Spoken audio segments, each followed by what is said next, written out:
Go into the world and tell every man that you meet, there is a man on the cross.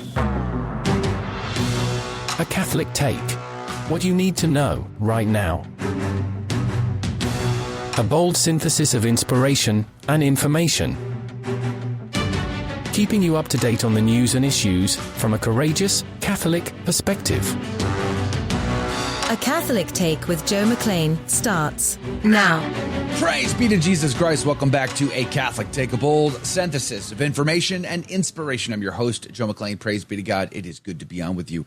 Hey, in breaking news that I'm seeing right now, as a matter of fact, for the very first time, according to Catholic Arena on X, a man has been arrested after plotting a massacre at St. Michael's Abbey, a Catholic monastery in Orange County in California just last week.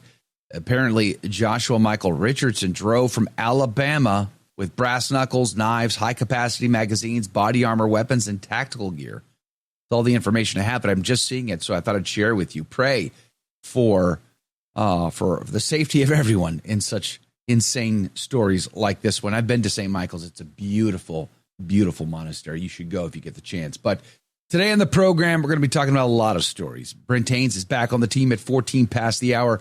We're going to touch back on the Minneapolis shooting. Apparently, the mother was the one most traumatized about her son's transition issues. And apparently, maybe it was the father that was influencing him. I'm not sure. Brent's going to weigh in on that. Plus, the arresting of this comedian in London for putting stuff on X back in April. The police met him at the airport and arrested him for simply posting stuff on X. He's going to weigh into that. And then a few other stories like Lisa Cook, for instance, who Trump fired. Apparently, she committed mortgage fraud not once, not twice, but 3 times. How do you do that 3 times exactly, unless it's intentional? Brent is going to be here to weigh in on that.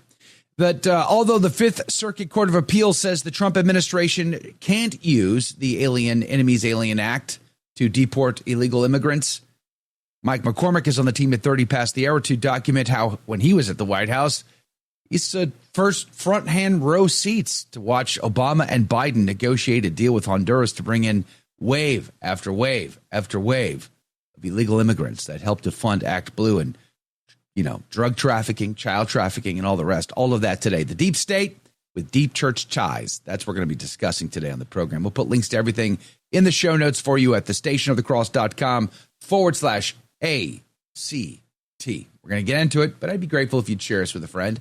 Let's pray. In the name of the Father, the Son, and the Holy Ghost. Amen. Remember, O most gracious Virgin Mary, that never was it known that anyone who fled to thy protection, implored thy help, or sought thine intercession was left unaided. Inspired by this confidence, I fly unto thee, O Virgin of Virgins, my mother. To thee do I come, before thee I stand, sinful and sorrowful. O Mother of the Word incarnate, despise not my petitions, but in thy mercy hear and answer me. Amen. In the name of the Father, the Son, and the Holy Ghost, and now your saint of the day. Saint Rosalia, pray for us. Rosalia was born in Palermo, Sicily, in the early 12th century. Her father was a nobleman who traced his ancestry back to the Holy Roman Emperor, Blessed Charlemagne. As Rosalia grew into a beautiful young woman, her hand in marriage was eagerly sought. Rosalia, however, wished only to consecrate her virginity to God, and at a young age she forever left behind the comforts of her aristocratic life.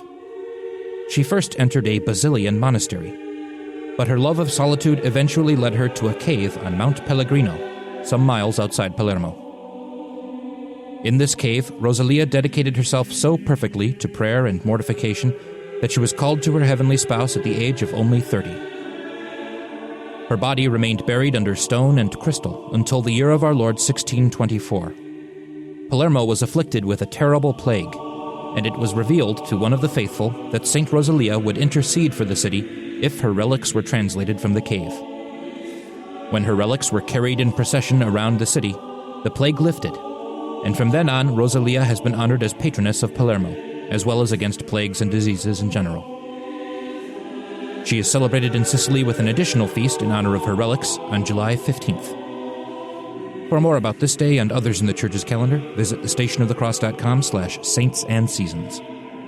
Saint Rosalia, pray for us. And now your headline news. Breitbart reports Fifth Circuit blocks Trump's use of Alien Enemies Act.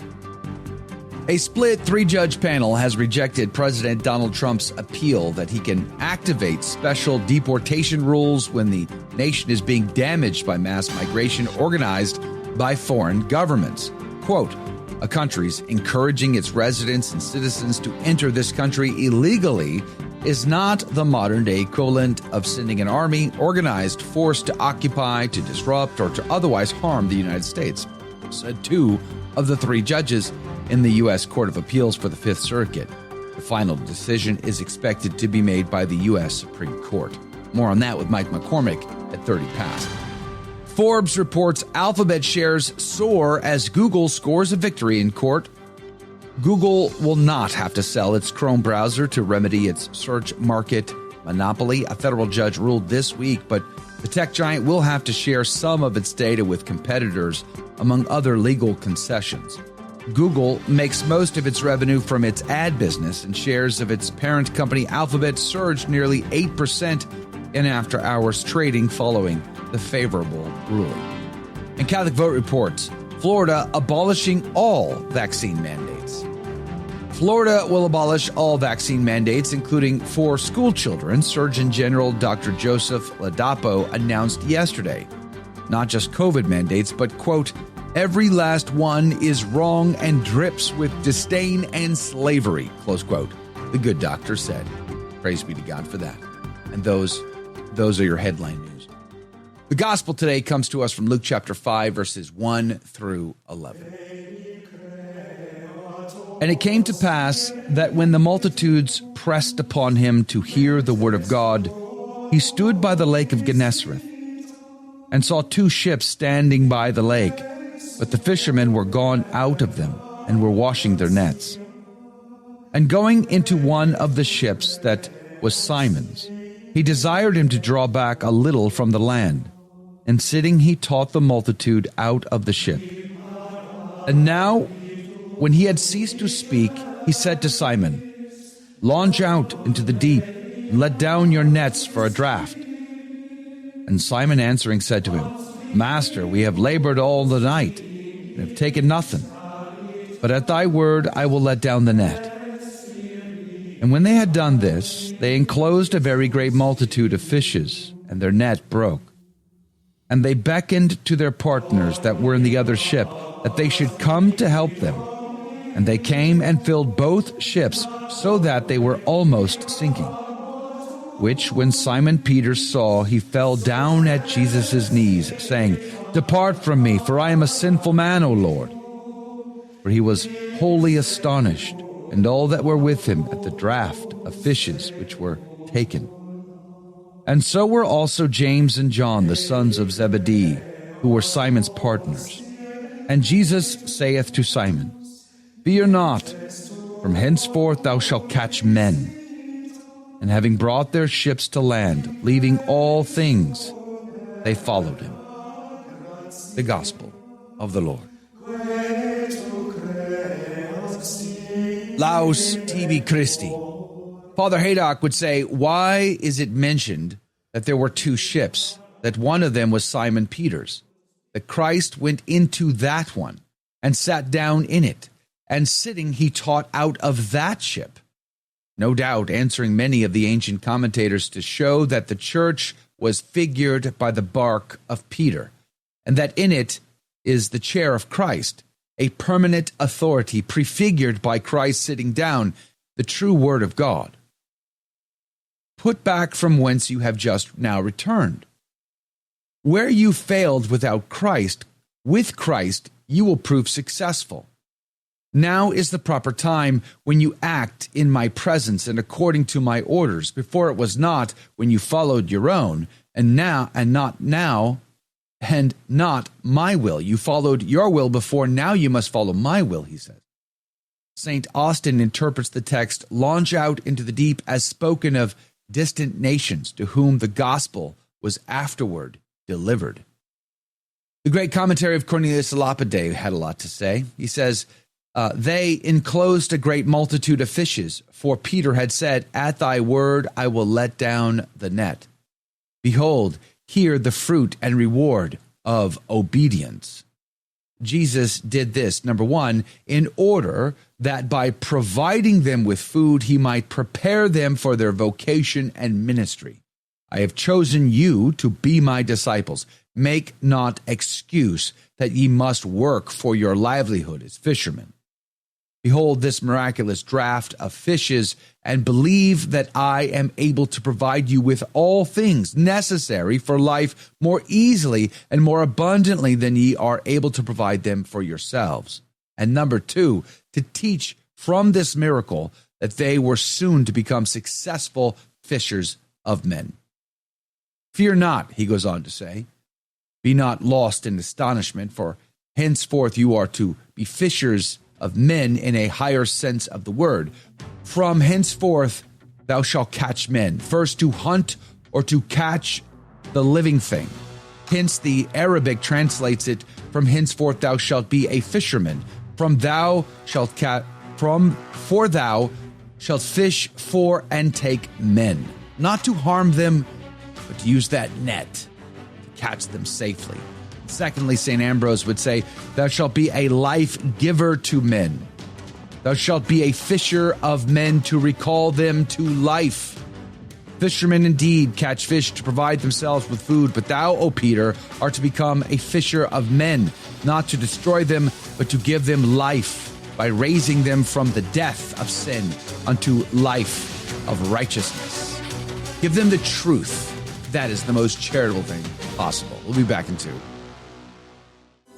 Did you know you can help evangelize simply by using your cell phone? The Station of the Cross is partnering with iCatholic Mobile, America's only Catholic mobile phone company. When you join iCatholic Mobile, a portion of every dollar will support our programming. Plus, you'll enjoy great service with iCatholic Unlimited 5G data, text, and talk. With iCatholic Mobile, you can stay connected with family and friends while also spreading the truth of Jesus Christ with clarity and charity. Join today at iCatholicMobile.com. There are lots of stories in the news that are of great concern to us, and our good friend of the show, Brent Haynes, attorney, Catholic and freedom fighter, is on the team today. Good morning to you, Brent. Thanks for hanging out with us. Good morning, Joe. Good morning, everyone. I want to start Minneapolis first. Go back to there. There was an article at LifeSite News. I'm going to link to everything in the show notes today, by the way. Everything's linked up at thestationofthecross.com/ACT. Check out the show notes when you get a chance. Let's go back to Minneapolis. Last week, there was a lot of commentary and pressure upon the mother because she wasn't cooperating with the authorities. But now we're finding out that, the part of the reason why she left for Florida, the family broke up. It was a dysfunctional family. Her son's transitioning. Her heart's broken, apparently. And it might be more of the dad's influence than anything. How do you see it? Well, we touched on this last week when we discussed how the vast, the medical establishment and just the influential interest in our culture insist on not allowing what used to be the standard treatment for the trans issue. And so, you're not allowed to raise any questions about it. And this mother now reportedly had opposed it from the beginning. And apparently the shooter had made comments about this in a diary about how she had opposed, or his mother had opposed him trying to become a her. And then in the end, she went ahead and signed the petition for him to change his name. And of course, we know that petition says, she wants to be referred to, with a female name. How different might the situation have been if the medical establishment had not become politicized, and if instead this person had been able to be treated for gender dysphoria, which is what this used to be called. But remember, in places like, other places in Western civilization, in Australia, we've talked about how they have a law in Australia where it is illegal to pray silently for conversion for people who have these problems. Now, leaving aside the difficulty of prosecuting somebody in terms of evidentiary matters. That shows how far that goes. There are groups out there that are trying to deal with this issue. There are former transitioners who have detransitioned who are coming out and speaking about the dangers of this. They don't get much press time in the legacy media, unfortunately, but they are out there trying to spread their experiences. There are medical professionals. There is a group called Do No Harm, which is fighting woke policies in the medical industry. The school to the medical transition pipeline has been exposed. The Trump administration has cut off funding for these kinds of programs. Christopher Rufo has done excellent journalistic work revealing the school to medical, transition industry pipeline in some areas. And this is a tragic example of what happens when you politicize a medical issue instead of dealing with it properly. Well, then there was the case about this English comedian flying back to London from the United States, and he had armed police officers to meet him in Heathrow at the gate there. Have a listen to the audio from this encounter. It's really hard to hear. The audio is not great, but the police is saying, hey, listen, you posted something back in April, and this happened just the other day, but back in April you posted something on X, and they met him at the gate, and they arrested him. And he couldn't believe it. He couldn't believe that they were actually arresting him for posting something on X. And they said it was intended to instill hatred and violence. Brent Haynes, I got to tell you, I guess we're more blessed than we deserve to live in a country where we are allowed to have an opinion. Because in England, you're not allowed to have an opinion.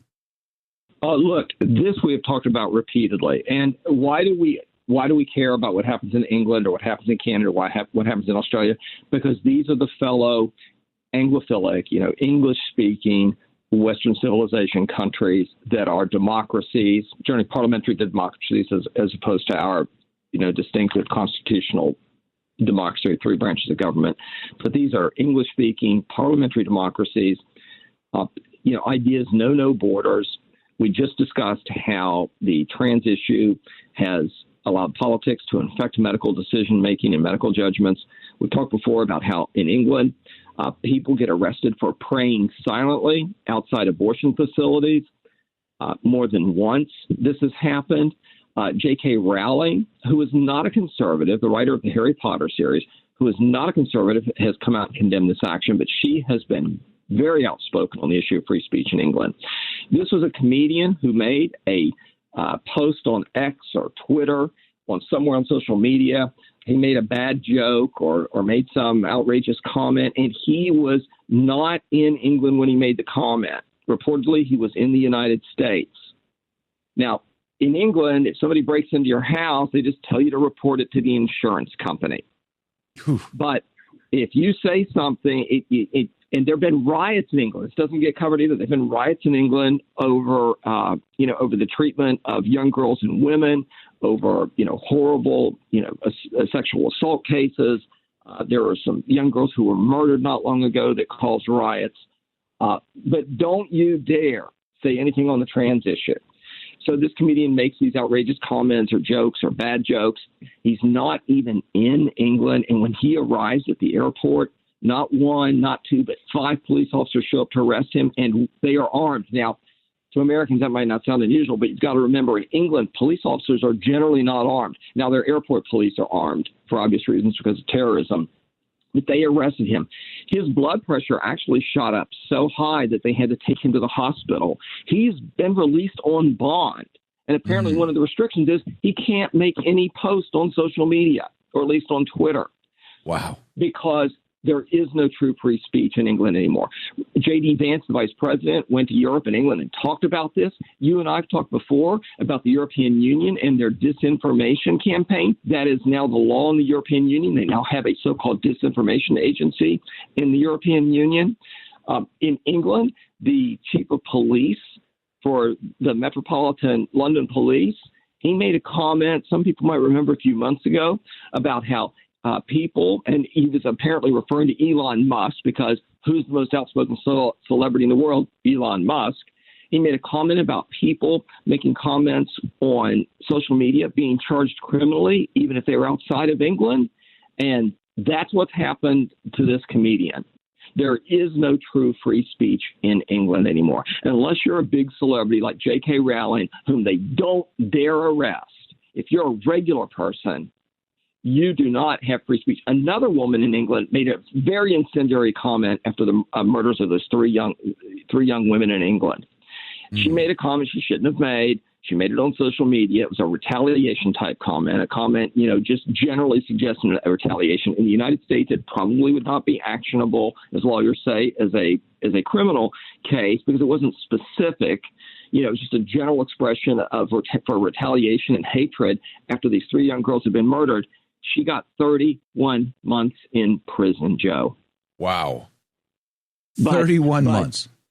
But don't worry. If your daughter in England is sexually assaulted, the police have other things to do. Right. There is no true free speech in England. Ideas do not have borders. And then Nigel Farage, the leader of the upcoming Reform Party in the United Kingdom, testified before Congress. And what did the Democrats do? One after another, they said, Jamie Raskin actually said, there's free speech in Britain. The problem is no free speech in the United States. How can you say there's free speech in Britain after all of these cases? One after the other, arresting people for praying silently. I remember the woman we talked about who was arrested for holding up a sign outside an abortion facility, just saying, look, I'm here to talk if you want to talk. I mean, that's not free speech. And Nigel Farage testified, and one Democrat congressman and congresswoman after another decried how President Trump is ruining free speech in America. Joe, where are all the free speech arrests in the United States? Show me the woman in America who's been sentenced by the Trump administration without a court hearing or with a court hearing. Show me the woman in the United States who's been sentenced to 33 months in prison for her speech. Show me where that's happened. Ideas don't have borders. These are congressmen and congresswomen who are saying over and over again, they're pronouncing the big lie.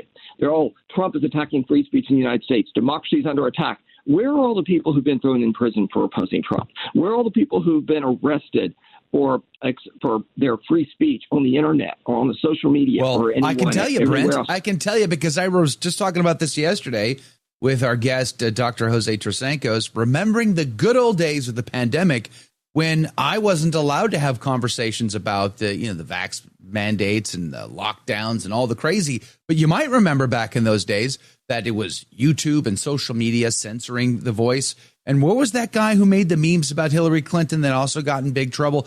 It seems like we were under those conditions of the lack of free speech, the lockdowns and the censoring, but only under the Obama, Biden, sort of the gang that ruled us for a while. They're the ones who locked us down, not so much recent days. Remember, we talked about two distinct issues here. One, the Biden administration, we found out later when Facebook founder blew the whistle on them after the fact. Oh yes, under President Biden, they were pressuring us to restrict free speech. And also, remember, the Biden administration proposed their own European Union style disinformation control agency. So the Democrats are the ones that genuinely want to follow up on these European policies. That's why it's important for us to talk about them. And by the way, that comedian that was arrested in London, in Britain, he's not an Englishman. He's an Irishman. That's a separate country. We tend to lump them together a lot of times culturally or socially. And, there's the broader British Isles and the king or the queen, and they have their domains and their commonwealths and everything.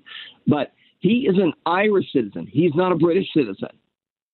So that could have happened to any other citizen. Now, very unlikely they would try that with an American citizen. That with a strong president like Trump in office, they're not going to do that. What happens if you get somebody like Biden in office again?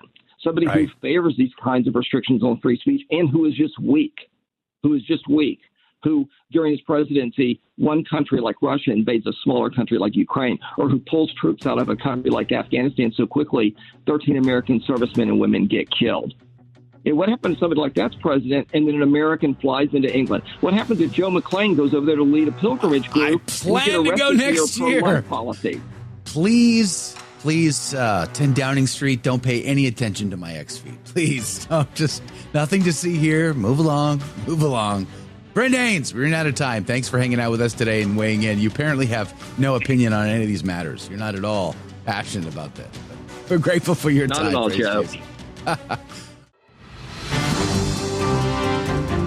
Praise be to Jesus Christ. Welcome back to A Catholic Take a Bold synthesis of information and inspiration. I'm your host, Joe McClain. So good to be on with you. And here are your headline news. Catholic News Agency reports 7 Catholic churches attacked in Spain just last month.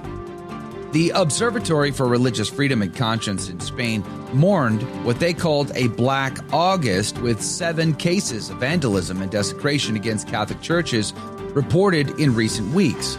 The OLRC stated that these events confirmed the rise of Christianophobia and the vulnerability of religious freedom in our country, and warned against such events becoming normalized. Just the News reports Disney reaches $10 million settlement with the FTC over unlawful collection of children's data. Disney has agreed to a $10 million settlement with the Federal Trade Commission after the FTC filed a lawsuit against Disney for mining the personal data of children who viewed kid-directed YouTube videos without notifying parents of obtaining their consent. The government alleged that Disney had intentionally mislabeled YouTube content to collect personal data from children under 13, then used that data for targeted advertising to children. And Catholic Vote reports the Vances visit Annunciation shooting survivors. Vice President J.D. Vance and the Second Lady visited Annunciation Catholic Church in Minneapolis yesterday to pay their respects to the victims of the deadly shooting that took place there. Quote, "I have never had a day that will stay with me like this day did," Vance said after his visit with survivors. He also made a prayer request that he said is straight from the parents and straight from the families to my fellow Americans. And those are your headline news. There is an article at Complicit Clergy and the Gateway Pundit. I'm going to link to both of these for you. But the headline says how Obama-Biden deal with Honduras to flood the U.S. with illegal immigrants finance ActBlue. Now, you might remember that there was that flood of undocumented minors, thousands and thousands of which were released into the custody of gang members and the notorious criminals, and now are missing. We don't know where they are. I've interviewed some of the whistleblowers just on those stories alone. Joining us now to talk about this is Mike McCormick, author of An Almost Insurmountable Evil, How Obama's Deep State defiled the church, the Catholic Church, and executed the Wuhan pandemic. He's also the author of The Case to Impeach and Imprison Joe Biden. He's also a White House stenographer, and he joins us this morning. Good morning to you, Mike. Thank you for your time. Hey, Joe. Good to see you again. Praise be to God. It's good to have you back. So, all right, so you had a front row seat in the Obama administration to some of these events, and your name is mentioned in this article, and I thought, I got to talk to him about this. So what is the story here? Why would Obama and Biden want to work a deal specifically to flood our country with these illegal immigrants?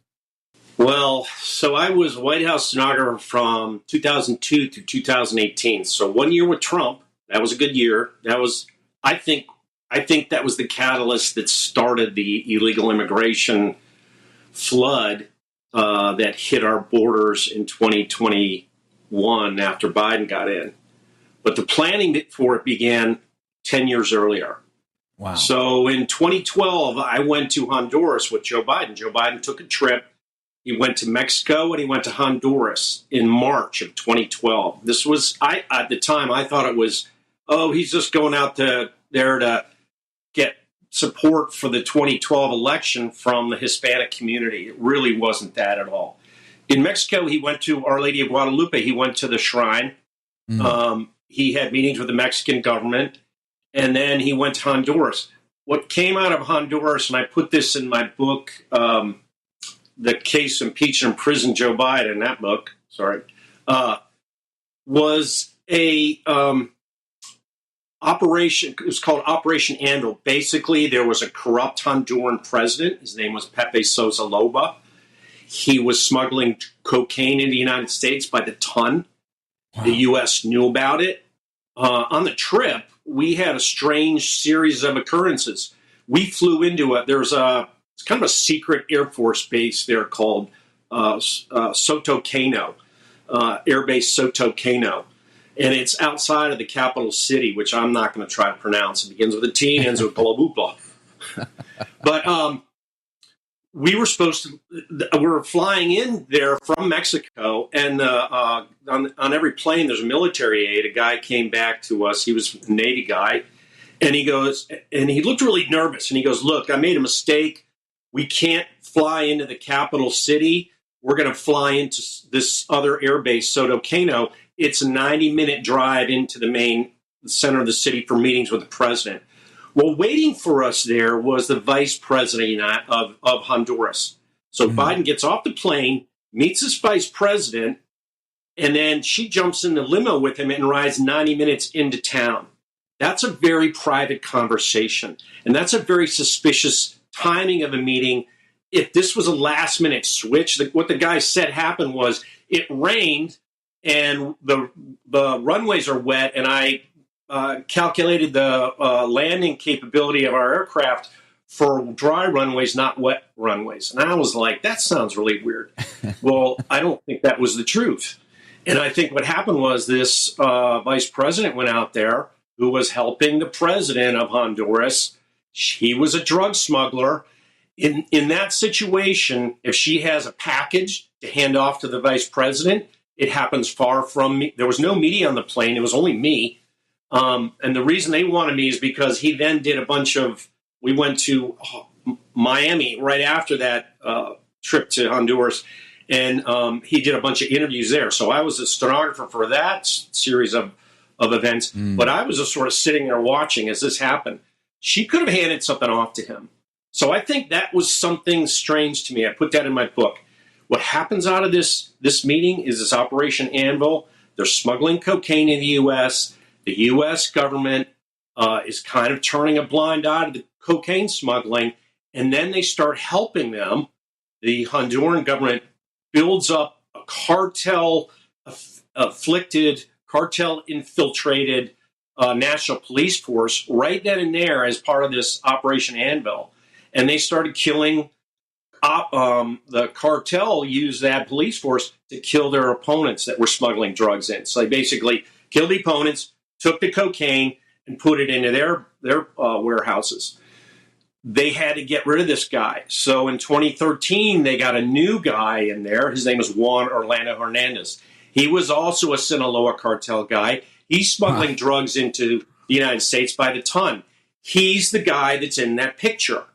He gets put in 2013, and the guy who was in charge of the Defense Department's Southern Command down there was General John F. Kelly, who later becomes Trump's chief of staff in 2018. So that picture is Joe Biden having an intimate moment with Juan Orlando Hernandez, the president of Honduras, in the Roosevelt Room in the White House. That's July 25th, 2014. And sitting right next to them in the picture is Cardinal McCarrick. In 2014, in the summer, so Orlando Hernandez has only been in there for a few months, all these unaccompanied minors start showing up at the U.S. border, 60,000 over the course of that summer. And the reason Orlando Hernandez comes into the White House is Joe Biden has to fix it. He's the guy who's got to solve the crisis. Yeah. And so what they came up with is Alliance for Prosperity program. Joe Biden set it up, and basically they gave that guy who's smuggling cocaine in the United States by the ton $500 million of our taxpayer money from 2014 to 2016. And McCarrick was the go-between with Obama, Biden. He was doing meetings in the White House. Immediately after they took that picture, like weeks after, he goes into the White House 3 times and meets with the White House Chief of Staff, Dennis McDonough. And they set up this Alliance for Prosperity and put the Catholic NGOs in there. Catholic Relief Services, U.S. Conference of Catholic Bishops. Who was in charge of U.S. Conference of Catholic Bishops at the time? Cardinal Timothy Dolan. Where was Bishop McElroy at the time? He was an assistant bishop, an auxiliary bishop in San Francisco. Shortly after that, he gets moved to San Diego, which is a border diocese with the Mexicans. So in 2015, So all these kids are coming in the summer of 2015. In March of summer of 2014, in March of 2015, with all this money going to these criminal cartel affiliated presidents, they put McElroy in as the bishop on the San Diego diocese. That became the place what was most heavily trafficked for cartel activity, drug smuggling, human trafficking during the Biden administration when he comes in. It's insane. It's just insane to think about. This Gateway Pundit article, which I'm also going to link to, which is the longer form of the complicit clergy article, says under the Obama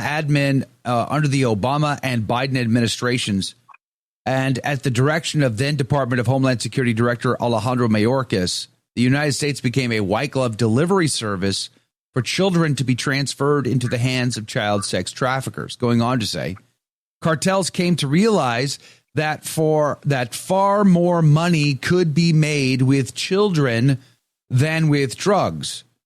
Arizona State Senator Mark Finchman, the executive director of the Election Fairness Institute, explained to the author, the article says. And this is going, sort of the point you were making a minute ago. It's like the whole system of deep state and deep church collaborating together. So children, in particular, not just drugs, but children can come over that border. And then where do those children end up, Mike? Well, they go into refugee services that are staffed by the Catholic Church that got billions of dollars from the Biden administration's Health and Human Services agency. So, we basically paid for this process. And the thing is, it started in 2012. It started 10 years earlier. And what happened in 2013? Pope Francis gets installed. And what does Pope Francis want to do? He wants to open up the borders. And what happens in 2016? Donald Trump becomes the most popular candidate in America, way far more popular than Hillary Clinton and anybody else. And what do they have to do? They have to stop him. So Pope Francis goes to Mexico in February of 2016. I have that in that book. There it is. Almost Insurmountable Evil. He goes to Mexico. He does a speech at the border talking about we have to open borders for migrants. This is, we need compassion in our world. And on the flight home to the Vatican, one of the Vatican reporters asked him, so what do you think about this guy, Donald Trump? He's talking about building a wall.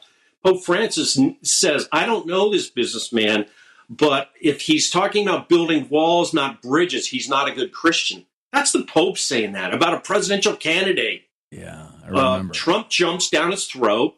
The Vatican backed off, not Pope Francis, the Vatican. And so then they had sort of a taunt. But Trump gets elected. This is what happened. The cartels had this thing set up for years with the Democratic Party, with Obama, with Biden. They wanted to do this in 2016 as the aftermath of this Alliance for Prosperity. And Trump got in front of it. We voted Trump in 2017. He puts up the wall. They start going around him. John F. Kelly was his chief of staff. They started working around him. And so eventually what happened was in 2018, shortly after the midterm election, Trump arrests Juan Orlando Hernandez's brother, Tony Hernandez, for smuggling drugs into America. And during the trial that is in October of 2019, it comes out the Sinaloa cartel was involved with Orlando Hernandez. He's still the president of Honduras. They couldn't arrest him because he was a sitting president. But they have all this information come out, and no one reports on it. Why? Because there's impeachment process against Trump. Deep state, deep church ties. That's what we're discussing with Mike McCormick, author of the book, An Insurmountable Evil, How Obama's Deep State Defiled the Catholic Church and Executed the Wuhan Pandemic. I just want to thank our sponsor, iCatholicMobile.com, for sponsoring what we do here at the station of the Cross Catholic Media Network. We're unlike other Catholic radio apostolates.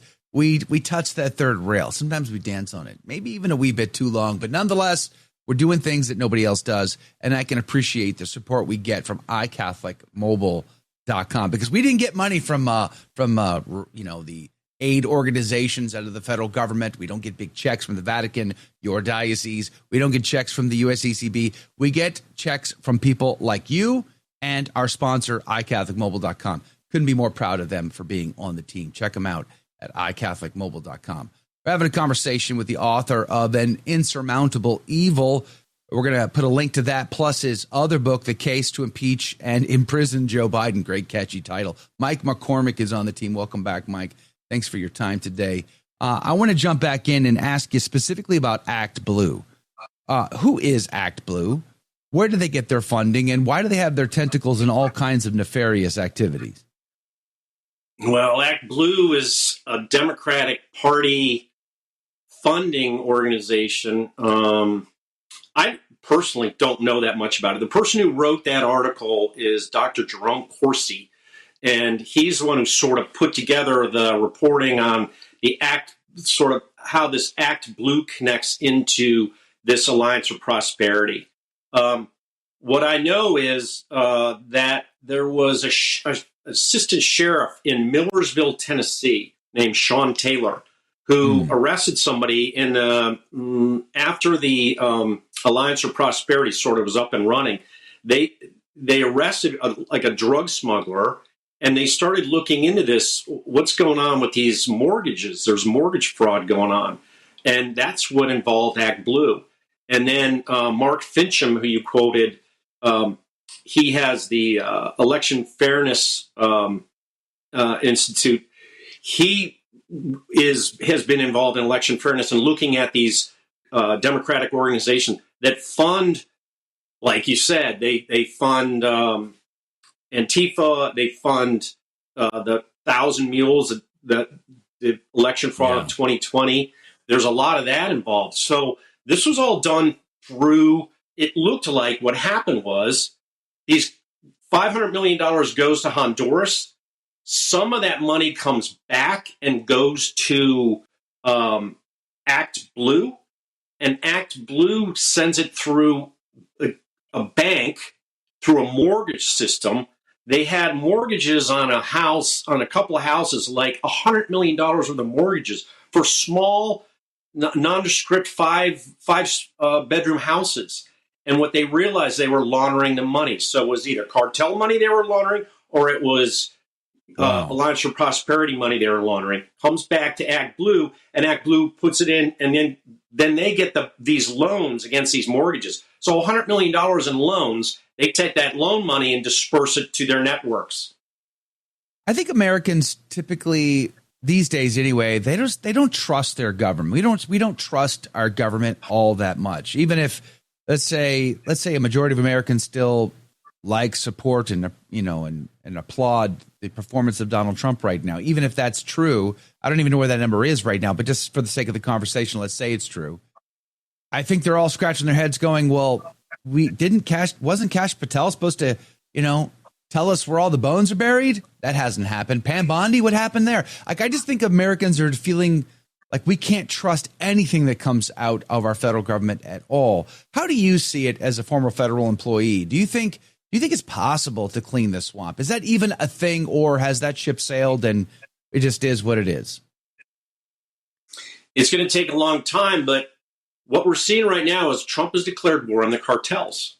I mean, I think one of the things that I talk about in that book was when Pope Francis came in, there were three focuses that the Catholic Church under him entailed that were directly connected to the Obama-Biden policies. They pushed forward the Iran nuclear deal. That whole thing has gone sideways into a war in the Middle East with Israel and Gaza, and Iran is teetering on the brink of becoming extinct with the mullahs. They pushed the Chinese, betrayed the Chinese Catholic Church, the underground Catholic Church, to the communists. And that's going sideways. And they align with the cartels through this Alliance for Prosperity, through all this activity. Now Trump has declared war on the cartels. That's what the National Guard is doing here in Washington.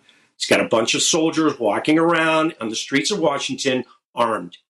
That's protection for the people who would be working for Pam Bondi and Kash Patel. So if there is a cartel activity, they're going to go against the tip top of our military. You can't declare war on their cartels and invade Mexico. But what you can do is you can bomb their boats as they're driving around in the open ocean. You can roll up their cartel activities here in Chicago and Washington and New York, and shut off their marketplace.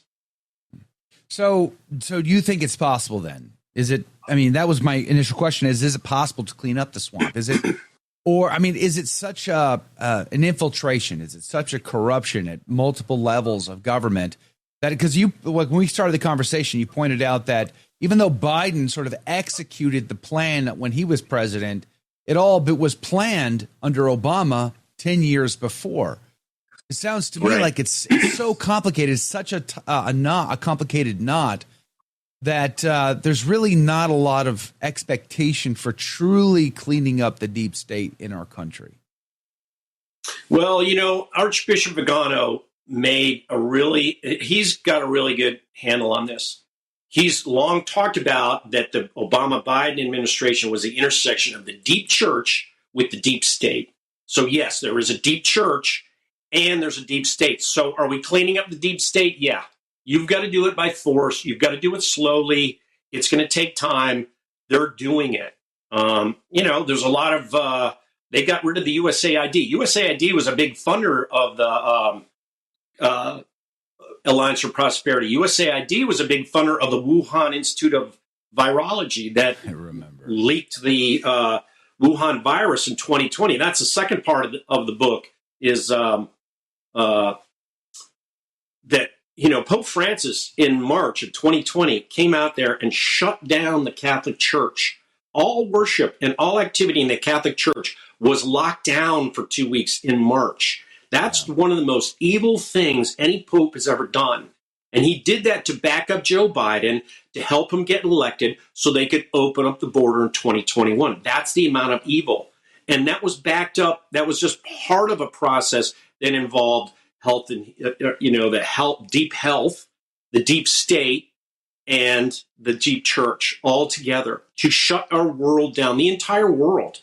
And so, it's going to take a long time to undo this. And so they're working on it. And I know Trump is working on it. The more we learn, the better. How aware do you think Donald Trump is about all these details that we've been discussing? Does he know who the players are and their backgrounds? And does he know who the good guys are and the bad guys aren't? Yeah. So, for instance, in 2017, he comes in. He didn't know that the guy who was Department of Homeland Security, John F. Kelly, was working with the cartels. He didn't know that his director of the CIA, Mike Pompeo, was part of the deep state aligned against him. He didn't know that Mike Pompeo brought Bill Barr in, a Catholic, to be on a commission to advise the CIA, and that's when they had to get rid of McCarrick. They got rid of McCarrick in June of 2017.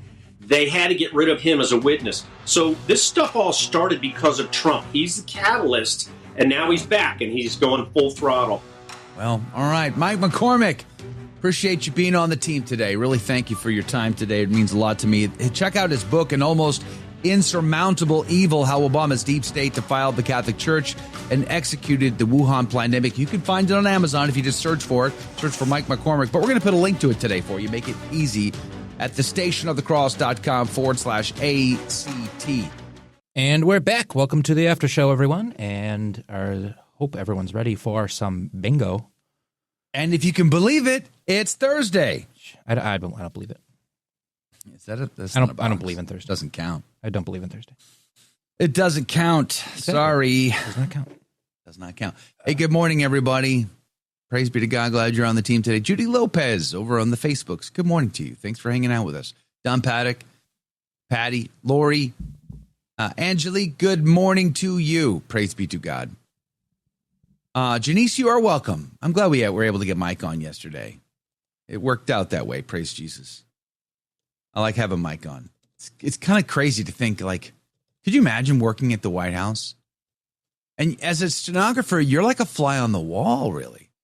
So you're like you go unnoticed maybe a little bit because you're just sort of background fodder. So they probably don't think about you all that often. You're just sort of hanging around. You're just sort of hanging around all the time.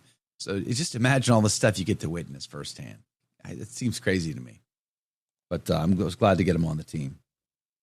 Hey, good morning to you, Jen Nugent. Woohoo, Thursday. Like, nobody ever says that, right? Like, why don't we get excited when we have Friday off. You do when you get Friday off. You're terrible. You are terrible. When I was in the Marine Corps back in the day, I used to look forward to Thursdays. I hate to admit this publicly because it's part of my shame. But for whatever reason, when I was in the Marine Corps in Hawaii, Thursday nights were big nights. They were party nights. We'd go to the club on a Thursday night, stay out late. I'd get no sleep and have to work all day Friday on with no sleep. I regret those days. Trust me, I do. But why? Like, whose idea was that? Who was like, you know what we need? We need to get everybody at the club on a Thursday night. Like, what? What? Why would we do this? This makes no practical sense. Nobody can sleep. But somehow, when you're 18, 19, 20 years old, you don't need sleep. Forget that sleep. Who needs sleep? I remember those days. Jen Nugent, good morning to you. Rebecca, good morning. Good morning, everybody. Thanks for hanging out. Here is hoping it stays cool for Sunday. Yeah, I hope it does. Nick the Mike, good morning to you. Jane Steves, good morning to you.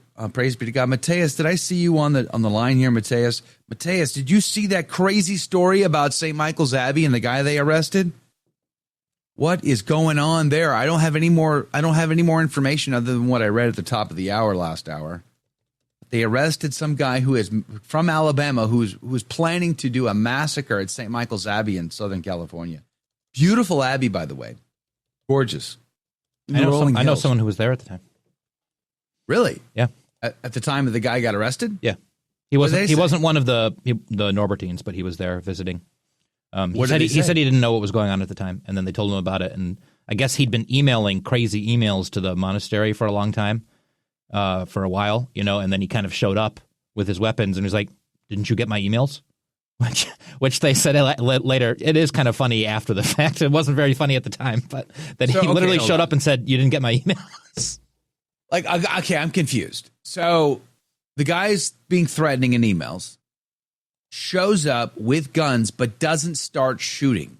He just is still just sort of verbally confrontational. I think so. I don't know. I don't know all the details of it. All I know is, that they were laughing about him literally coming and saying, "Didn't you get my emails?" So wow, yeah, a little crazy though. Little, yep. A little. That's a lot crazy. That's crazy. Yikes! It's crazy. It's crazy. Man, oh man. Makes me think maybe this is why God invented constitutional carry for a reason. Too bad places like New York don't allow that kind of thing. Anthony, good morning to you. Jake, Joe is always the smartest guy in the room. Have you been taking lessons from the traditional Thomists? Has he been teaching you how to? I warned Anthony that you are alone in your studio over there, so it's not much of a compliment. So how to comment correctly. Alberto, Dave's Jew 93. Welcome back. I thought you said you hardly listened to us. What's bad? It's like 2 days in a row. This is going to be like a habit for you at this point. Says, I'm wondering if the State Department should start issuing travel warnings for Britain.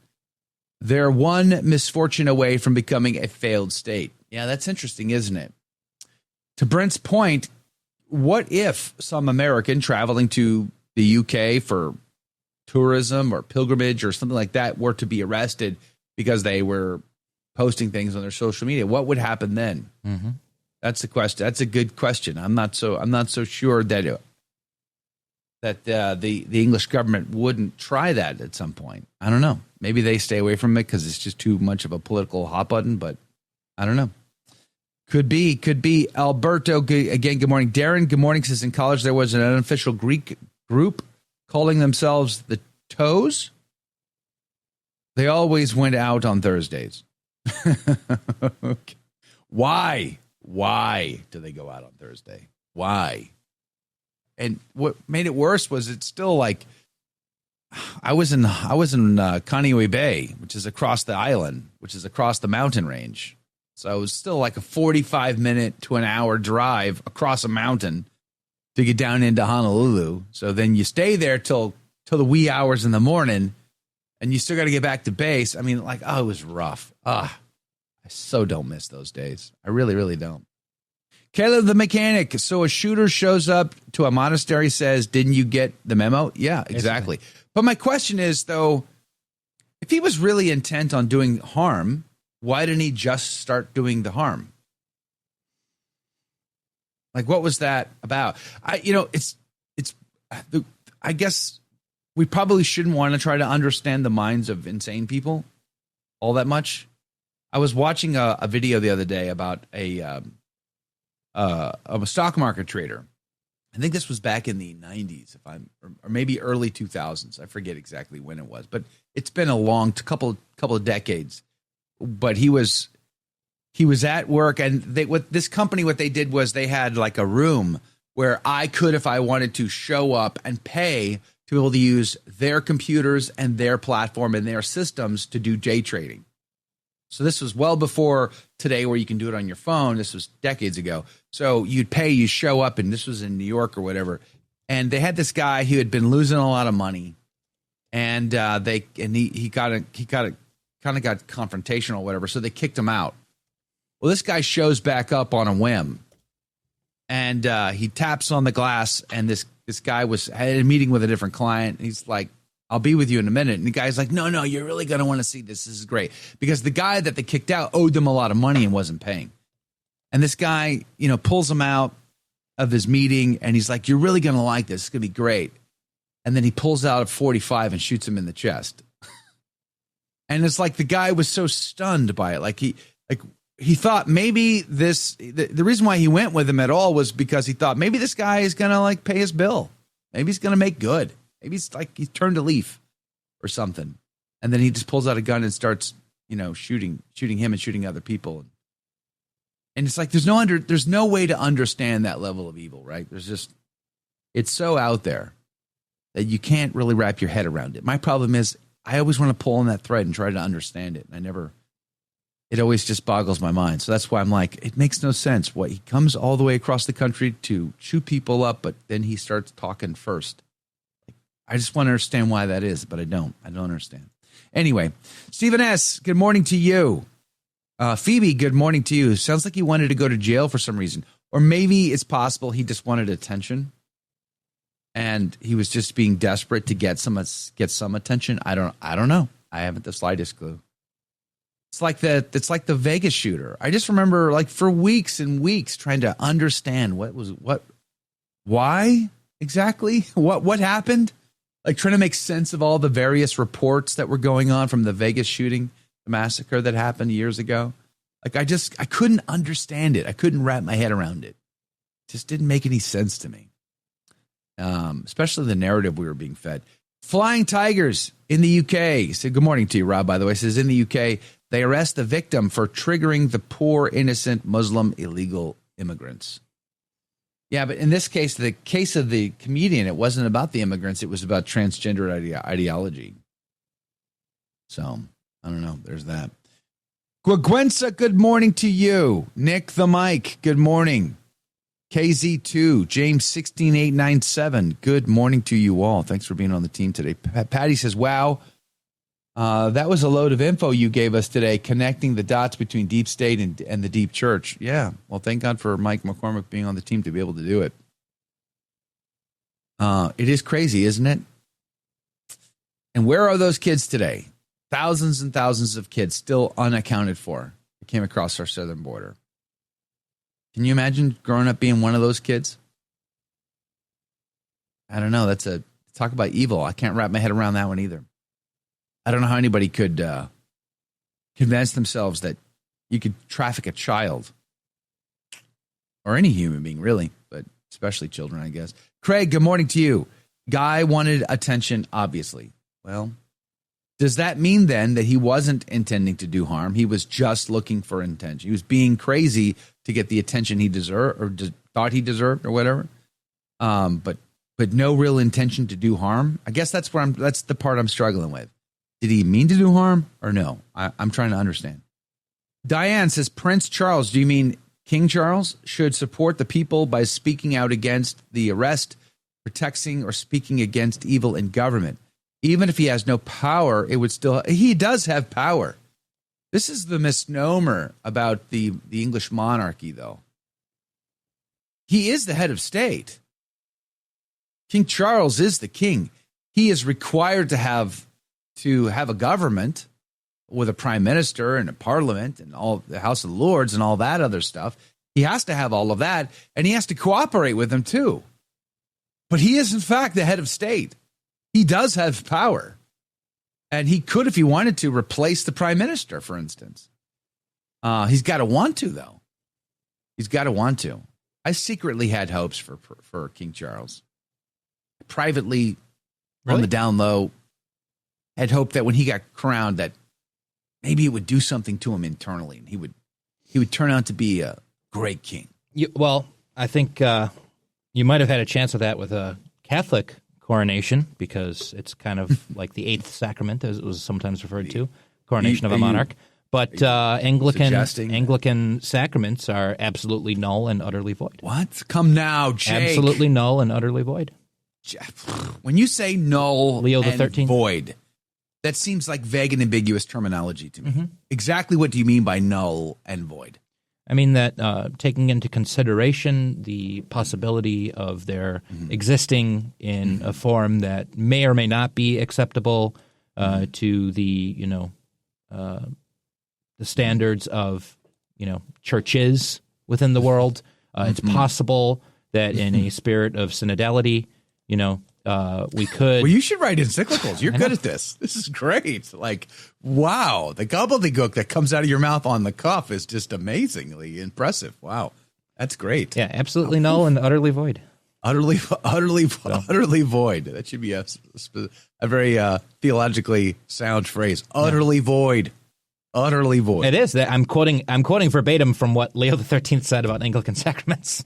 Yeah. Besides absolutely that, null though, and utterly void. Besides that, though, Mrs. Lincoln, how was the play? Okay. Besides that, Flying Tiger says I'm not being nurturing. You're not. Hey, look, being no one's ever nurturing. accused me of being ecumenical. At least not since I was since the last time I was at a SPX church. But King BP Coke says King Charles loves mother. Yeah, King Charles he's left the reservation. Let's just say he was never on it. He was always going to be like this. God help him. Even Elizabeth was never, she wasn't like based conservative or whatever. She was just hanging out, being the queen, being vaguely liberal, but not saying much. I think his mom was way more based than him. I don't think there's much difference at all. I don't know. I think maybe there is. Now, in as much as she was of an older generation, maybe. But the problem is they're all just team players, right? It's like our position, our role is to just be the figurative monarch, and that's all. And I think that's part of the problem is they see themselves that way, and they're just going to do their little bit for king and country. My favorite offensive thing I saw this week was someone commenting how they were glad that Diana wasn't around because imagine all of the horrible, cringe, woke nonsense she'd be pushing. Ouch. Worse than King Charles? I doubt it. Yeah, she'd be more. I think so. I think she'd be more outspoken with her social causes. I think so, actually. Yes. And she would probably be on social media too. She would be on social media, and she'd be like, I can't believe this. God rest her soul. Yes, absolutely. But I thought that was a very funny thing. One of the things she was into was wasn't it landmines? That's that. Yeah, that's the big one everyone remembers was removing landmines. And that's a good thing. Praise be to God. Oh, sure. Yeah. But again, I think because landmines hurt Holy Mother Earth, right? So, yeah, exactly. Poor Gaia. Yikes. Poor Diana. God rest her soul. God rest her soul. Yes, that is. Man. Flying Tigers, good morning again. Gavin Adgen is a voice of clarity, he says. Susan Webb, good morning to you. Praise be to God. Has been unplugged for a bit, focusing on the Parish Fall Festival. Well, we're glad you're back. Thanks for hanging out. Hopefully you're doing really, really well. Praise be to God. And I'm glad you're planning the Parish Fall Festival, not me. Whenever Father asks for volunteers for Fall Festival, I always look the other way. I don't want to make eye contact when he's asking for that. Thank you, but no thank you. I don't want to volunteer for that job. That sounds like a lot of work. Caleb the mechanic. By the way, speaking of a lot of work, yesterday I had an interesting phone call with Anthony Abate from Avoiding Babylon fame. We're talking about doing like a one-day meetup, men's Catholic conference-ish meetup type of thing. We're maybe it's probably going to be like late January, maybe early February, something like that. We're going to get together with Hitchborn on it. We're going to decide where, but it's going to be a guys conference meetup hangout type of thing. They're probably going to drink and smoke. I, however, probably won't. Just so you know, just fair warning. I probably won't be drinking or smoking. Maybe I'll have a wee draft. Maybe. We'll see. Ronnie, good morning to you. Morning coffee and pumpkin spice. Pumpkin bread, I think. Is it pumpkin bread? Or well, there's a pumpkin and a loaf of bread, so I'm going to assume it means pumpkin bread. But I'm wondering if that's code for pumpkin spice in the coffee. Because what would the bread be then? I don't know. Maybe there's no spice option in the emoji. I don't know. I'm just guessing. I'm just interpreting. I haven't the slightest clue. But pumpkin spice is the season we're in, right? 'Tis the season for pumpkin spice. I miss good pumpkin spice coffee. Those are good days. Stephen Cornett. Landmines do more damage to people than the earth. I know it was a joke. I'm sorry. It wasn't really funny, to be honne I thought it was funny. It's true, though. There are a lot of innocent victims in those landmines. I would agree. I got to tell you, when we at boot camp, when we were doing sign me up, June says, I will let you know. I'll let you know when we have more information. I'll let you know. And I'm still thinking about doing a 3-day backpacking men's retreat during Lent as well. That's still on my agenda. Boot camp, landmine training. That was really nerve-wracking. I got to tell you, I didn't love that part. Claymore mines, fun to blow up. Blowing stuff up, I enjoyed. Throwing hand grenades made me nervous as all get out, but the boom was a good time. And but landmines, that made me really nervous because by the time you stepped on one, forget it. It's not like Hollywood. It's a bad day. And I really, really didn't like that part of it. So I can imagine that, these kids that are running around in these areas and these zones, and God help them all. Napoleon, Joe, Jesse Romero strongly supports Catholic men's conferences. I'm glad to hear it. Praise God. He should. He's spoken at 700 billion of them. So I'm glad to hear he strongly supports Catholic men's conferences. Jesse's an amazing man. Praise be to Jesus. Today's high 97 really screams pumpkin spice weather. Today's high of 97. Where are you located, BP Coke? That sounds crazy. 97. It's not even 97 in Houston, Texas.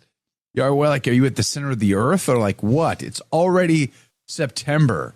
I mean, Buffalo's probably got 7 feet of snow by this point. I had to walk through it uphill both ways to get to work. Shoveling, snowshoeing, chains on the tires. You're getting everything all geared up. Have you pulled out the stove to install to get ready for your winter? I mean, yes, I remember gas mask training, flying taggers. I've been through it several times. The last time I did it was the worst of all. Man, gas mask training was awesome. Like all fluid exiting the body from every orifice simultaneously. That's gas mask training. It's horrible. Jennifer says King Charles is a descendant of Vladimir the Impaler. Okay, that's kind of cool. Let's be honest with you. Vlad the Impaler is also not as bad a guy as he's been made out to be in post-Reformation history. Vlad the Impaler is actually, if I'm not mistaken, Jake, correct me if I'm wrong, he's a Catholic hero, isn't he? Yeah, more or less. Is it more or is it less? It's probably more because he was defending Europe from the infidel, but... Exactly. Here's to Vlad the Impaler. I'm not going to claim that he was perfect or anything. I actually don't know a lot about the rest of his, life, his exploits, but anyone who was defending Europe from the Muslim invaders from the infidels should be considered at least somewhat heroic. I know in his home country, he's considered a national hero, and they're all like, "What? You don't like him? Like what? What is not to like? Yeah, you don't think he should impale our enemies? Yeah, ora pro nobis. Should add him to the list of uncanonized saints. Vlad the Impaler. I want to say, if I remember correctly, and I'm doing this off the top of my head, and I could definitely be wrong, but I want to say Warren Carroll gave him warm reviews. Vlad the Impaler. I think I recall something along those lines. Flying Tigers. Did I do jump training? No, I did. I did rappelling. We did some rappelling, but I never did jump out of an aircraft. My uncle did. My uncle was airborne, and he did jump out of an airplane several times. He did tell me that it wasn't the first time that was the problem. It was jump number 2 that scared him to death, because you already know what to expect. So jump number 2 was the kicker. I feel like I could jump out of an airplane. I just don't think I'd like it because I'm actually afraid of heights. I just don't think I'd love it, but I could if I had to. There's a switch. I can switch it on or off if I have to. If I have to do a thing, I will do a thing. Even if I don't love that thing, I can switch it on or off, but I hate heights. Harmony Gordon says, keep the pumpkin spice. I'll take the maple. Oof. Yes, yes, or yes. Don't tell Jake this. Okay, keep this just between us. But on Monday for Labor Day, I might have had some maple syrup. Okay, I might, maybe. I will neither confirm nor deny that I had maple syrup on some protein pancakes. But then I went and walked 8 miles, so I kind of like made up for it. Praise be to Jesus. Chat, was Joe saying something just now? No. I couldn't hear him. Nope. Zero. Zilch. Nada. Maybe Tales from tech issues on the jingle board. Yeah, tech issues. That Breaking box up a already little. got checked. Don't even try that, okay? Stop trying to give them freebies all the time. Tales from the flop side says, we're at 47 degrees this morning here in Milwaukee County. 10 degrees cooler than the lake. Grabbed a sweater this morning. Wow. Talk about lake effect. 47 degrees. That's crazy cold. James says he's a national hero in Romania, Vlad the Impaler. Yes, he was fighting for the Catholic Kingdom of Hungary. There you go. He is national hero in our country. He is national hero. Yeah. Edward Clancy, don't. What do you Children of the night. Yeah, I must break music you. they make. That's Russian, Joe. You sound like Rocky V, is what you sound like. No, if you stretch out the syllables, it becomes Romanian. Is that how that works? Sure. I'm really just doing a really bad impression of You're giving it away. of Bela Lugosi. But not just of Bela Lugosi. I'm kind of doing a bad impression of Martin Landau's impression of Bela Lugosi and Ed Wood. Martin Landau. That's how bad that impression is. That's basically. It's someone else doing the impression. He won an Oscar for that impression of Bela Lugosi, but I'm doing a bad impression of him doing an impression of Bela Lugosi. What was that? Tropic Thunder? I'm playing a white dude, playing a black dude, playing a black dude. I'm a dude playing a dude disguised as another dude. Yeah, that's what it was. That's great. Talk about Tom Cruise's best role. Transformative. Completely transformative. He begged for that role, by the way. I know, yeah. Yeah, he really wanted to be in that. Robert Downey Jr. does a great job in that. I'm really funny he got nominated for an Oscar for that. He's a good actor. I like Robert Downey Jr. He's one of the guys I can watch him almost in anything, even though I don't like him, personally. I don't like his politics. Or his of course religion not. Personally, but he's a good actor. Hey, Edward Clancy says, "Don't underestimate the power of patronage of Saint Michael."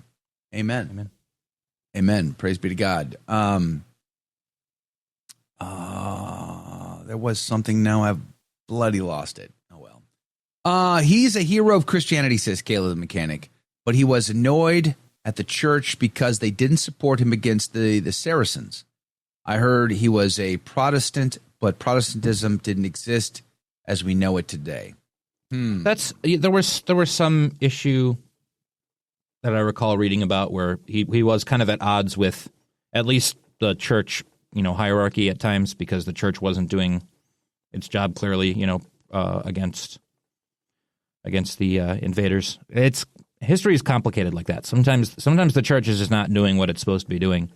No, I always don't say. I always bring up What? that example. I always bring up that Crazy example talk. of the Protestants beating the Catholics at the Battle of the Boyne.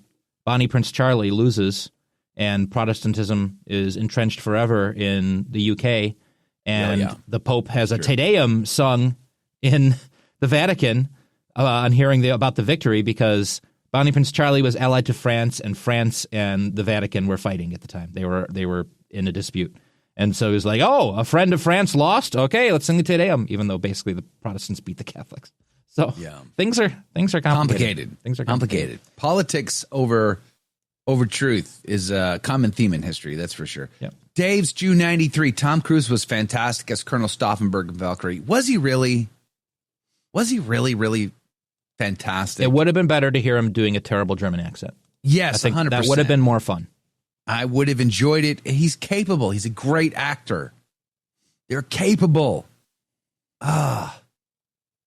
Okay. There's a movie coming out called Nuremberg right now, where Gladiator plays the Nazi. What's his name? The guy who was in charge of the Air Force for the Goering? Nazi Party, Goering. And it's about his trial, or his incarceration prior to trial, and the trial and all of that. And what's his name? The Gladiator is playing him, and he at least is doing a German accent. Thank you. You're going to sell it to me better now. And it's not bad. It doesn't need to be perfect. It just needs to be enough to sell it to me. And the good news is, Mr. Gladiator there has put on 8,700 pounds since Gladiator, so he actually looks the part. He's perfectly cast for this. I think it's going to be amazing. I'll be interested to see his acting in the scene that depicts the Westerners torturing every single German they had at those trials to get confessions out of them. Yeah. Oh wait, did I say that out loud?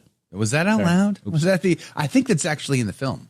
They're actually going to show them, getting their testicles crushed and things like that. I've only ever seen the trailer, and they seem to suggest there was a heavy amount of pressure being applied. That'd be interesting if they actually show that.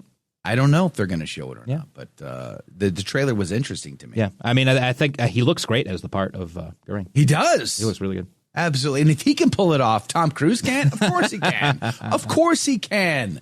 These people are very capable. They're the best of the best, and absolutely he could pull it off. And you're correct. Not Bonnie Prince Charlie, James II. My mistake.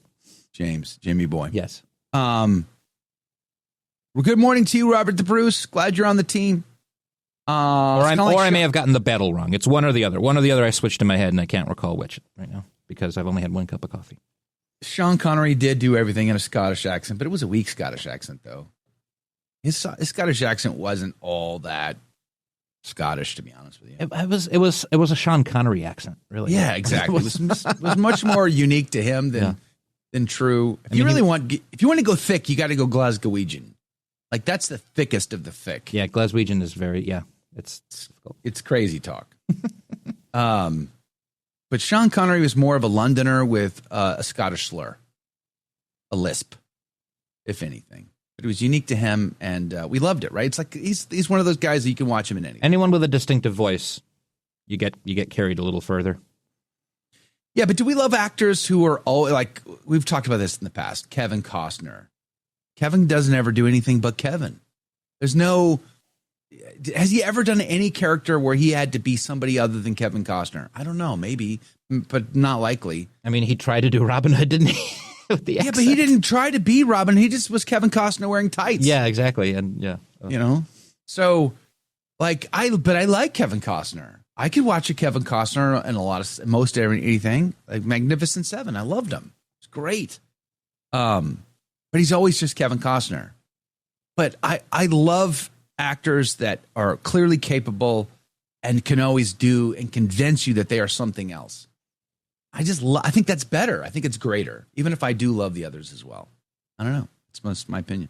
Phoebe Diggs says, does Joe singing Ora pro nobis count for Joe singing? It's a chant. It's not a singing.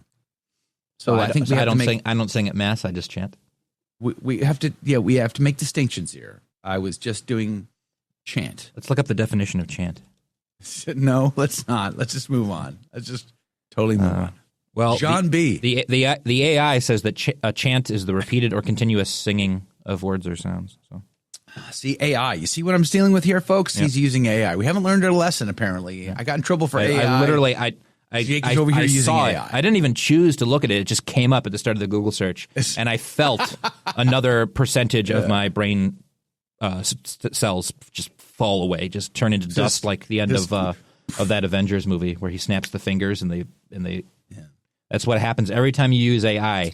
Is a little Thanos in your head snaps its fingers and more of your brain cells dissolve into the dust. That's what happens. John Wayne was always the same person. That's true. John Wayne was one of those guys, but we loved him. This over the weekend, I watched the Green Beret again. I hadn't watched that in forever. Green Beret. And even though he was probably, 88 years old, I loved him in the Green Beret. Or I don't know how old he was, but he was no spring chicken when he played the Colonel in the Green Beret. It was great. I loved John Wayne's the guy you can always watch. Doesn't matter. It literally doesn't matter. And I think that's true for a lot of actors. But, I mean, Daniel Day-Lewis is the GOAT for a reason. And it's not because he's always Daniel Day-Lewis. It's because he is capable of becoming somebody other than Daniel Day-Lewis. Hunker Bunker, Triumph of the Heart looks good, September 12th. I never even heard of that. What is that? The Colby movie. Oh, okay. Is that the name of it? Triumph of the Heart, Hunker? yeah. Triumph of the Heart. A little play on Triumph of the Will. It's Triumph of the Heart. Hunker Bunker, I don't recognize that part, though. Who said that? Where? John B. It just threw me off because I didn't recognize that. Hunker Maybe he was replying to someone? I don't know. Maybe it's the bunker, the Hunger Bunker. Maybe, I don't know. But by the way, I interviewed the director of that film right when he came back from filming in Poland. We had him on, and that's I forget his name now, but we did interview him about that. So I'm excited to look at it too. Christine OFS on the team. You are so amazing, Christine. Thank you. Says Alec Baldwin is a true Democrat woke, turned on American people. I wrote him off. Well, what did Alec Baldwin come up for? I don't put him in the list of even the top 50 greatest actors. Did someone mention Alec Baldwin? And if so, in what context? Dave mentioned a film. I want to know. A film called Nuremberg in 2000 with Alec Baldwin, and he says that one does talk about the torture aspect. Does it? Yeah. Interesting. Carnival of Lies, says White Wolf. Oh, they're talking about the starvation bunker, the hunger bunker. The hunger bunker. That's where they locked up Saint Maximilian. Yep. It's on my bucket list someday to go visit there. I have been to one concentration camp, but I've never been to Auschwitz. I was at Dachau. That was they destroyed all the buildings. They tore down the buildings that left their foundation pads, and they left the incineration, the ovens. I'd be interested to see Ravensbrück because that's where my great aunt was kept for a while. Wow, she was a forger in the Polish resistance. Is that right? She was at the women's camp in Ravensbrück. Wow, yeah, they are very somber places. You can feel sort of the atmosphere is heavy. It's very heavy. Anne says Bonnie Prince wasn't involved. Just what you read earlier. It wasn't involved with the Battle of the Boyne. King James II is the man you're thinking of. I think you read that earlier. Yeah. I'm trying to remember which it is. I either mixed up the leader at the battle, or I mixed up that it was a different battle where the Pope had the Te Deum sung. It may have been when Bonnie Prince Charlie lost. Or what? Maybe James II. I can't remember which one it was. I think it was the Battle of the Boyne and James II, though. By the way, but either way, isn't Bonnie and his dad buried at the Vatican? I believe yes. I believe both of them, and I think, or at least Bonnie Prince Charlie is, and I think his son, the last of the Stuart line. Was it his son who was the last, if I recall? I'm sorry. I think Bonnie Prince Charlie's son was the last of that Stuart line, and I think he's also buried at the Vatican. I think. I would love to see it. Mm-hmm. I've never seen that. It's definitely would be a nice thing to see. Paul is saying, I only have 19 more squares to X, so it looks like I might win Blackout Bingo. No kidding. He's getting close. Blackout Bingo is what we're playing for the after show right now. Using the same cards we had a tie yesterday. At least that's what we're saying. a tie between Doug and Sci-Fi Mike. We're going to go one more, and then we'll go from there. We'll see what we do, whether or not we play another game starting next week or not, or we wait another week, or we pause. I don't know. I have to decide. I got to catch up on sending the prizes out still, so I still owe everybody the prizes, but I'll be doing that hopefully maybe tomorrow or Saturday. Craig says, new Mary Shelley Frankenstein coming. Interesting you bring that up, Craig, and we're especially since we're talking about Vlad the Impaler. Bram Stoker's Dracula, very Catholic, very Catholic. It's one of those. It's one of those things that's kind of been hijacked. You know, the living dead. The thing is, I think Bram Stoker himself was a little bit of a fallen away Catholic. He was still culturally Catholic, but yeah, exactly. And there's some weird stuff in that book, but for the most part, it's kind of it's still portraying good is the side of God and the church, evil is the side of not God and not the church. And I think there's also like I think it's even more powerful the fact that he's not like a solid, committed, practicing Catholic, because who do you call? You call the Catholic Church. You don't call Ghostbusters. You call the Catholic Church. When you're dealing with evil and the diabolic, the demonic, you call a Catholic priest. That's what you do. So it's like, I think that's a great takeaway. The reality of the evil can only be dealt with by the good, the true, and the beautiful of the one Holy Catholic and Apostolic Church. Even the secularists know it. And I think that's why it's a good takeaway. Jane, did I see the post above about Trump and his Scottish roots? No, I didn't. Scrolling backwards, but I'm not seeing it. Well, can you repost it so I can see it, make it clearer for me? My favourite Scottish roots are neeps and tatties. No, Iron Brew. Iron Brew. It's not made from roots. It doesn't matter. I'm talking about tubers. Iron Brew. Neeps and tatties. Everybody I'm looking forward to having brew. Looking forward to having neeps and tatties with my haggis. You're not looking forward to haggis. I'm very much looking forward to haggis. Have you ever had haggis? No, but I love. You're not organs. looking forward to it. I love organs. I love organ meats. Oh, I don't. Look, if you pour scotch all over it, it doesn't matter. You're gonna have to get through it. Just so I can't wait. I'm excited. Yeah, I like weird food. Well, good for you then. God bless you. It's not that weird though. In Scotland, there's plenty of great food. I mean, they got really great seafood options apparently. So lots of fresh seafood, fried especially fish, when you're in the fish. Hebrides. You got lobster and all kinds of things. So that's good. Praise God. Nick the Mike. It was the hand of our Blessed Mother intervening to prevent the shooter to commit a horrible act. Edward Clancy says the cell where St. Maximilian Kolbe was executed is an eerily holy place. The Jewish tour guide was noticeably moved while discussing the conditions for those who died in there and how. St. Max Kolbe kept the 9 men at peace and made the prison guards frightened. Yeah, the guy whose job it was to change out the bucket. He would have to come into the cell and empty out the bucket, because what happened was, in the first few days they would urinate in the bucket, but then as they began to starve and it waned on, they would drink their own urine to try to survive longer. That guy, he would testify to how things were so different, vastly different under St. Maximilian Kolbe than those that would normally have to starve to death in that little cell.